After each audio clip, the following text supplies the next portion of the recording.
भाई देखो एगो बात बताओ तनी, एगो भाई लोग कहते कि बर्थडे हमारा बाटे। देखा जिनका अगर बर्थडे विश करावे के हो भैया, ठीक ना, फोन मत करिहा, हम एगो नंबर दे दहियो, ओकरा पर मैसेज कर दिहा कि कुंदन भैया आज बर्थडे है हमर, हम बोल के दे देबो। लेकिन हाँ 4 दिन पहले मैसेज करवा, 4 दिन अगर पहले मैसेज कीजिएगा तब बर्थडे बोल के देंगे। अन्यथा 2 दिन 1 दिन पर अगर कहिएगा कि बर्थडे बोल के दे दे तो किसी हालत में नहीं दे सकते, किसी हालत में नहीं दे सकते हैं बर्थडे।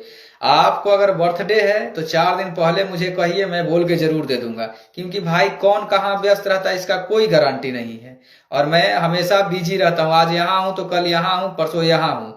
तो इसलिए मैं अभी नंबर जारी कर रहा हूँ, आप लोग ले लीजिएगा। जिसको बर्थडे बुलवाना है मैं दे रहा हूँ, आप लोग शेयर लगाते जाएं, आप लोग शेयर ज्यादा ज्यादा शेयर करते जाएं और जुड़ते जाएं लगातार।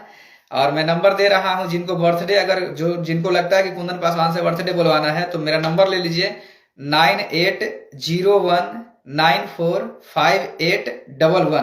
एक बार फिर से मैं कन्वर्ट कर दे रहा हूं 9801945811। जिन भाई को अगर बर्थडे बुलवाना है आप लोग कॉल मत कीजिएगा इस नंबर पे, व्हाट्सएप से लगातार कॉल कीजिएगा। भाई थोड़ा दिक्कत होता है क्योंकि थोड़ा तबीयत खराब रहता है, समझे। तो मैं ये कहना चाहूंगा कि जिनको अगर बर्थडे बुलवाना है आप लोग एक बार मैसेज कर दिया कि कुंदन भैया फलना जगह से हम बोल रहे हैं, बर्थडे है, तो मैं बोल के दे दूंगा, इसमें कोई शक नहीं है। लेकिन हाँ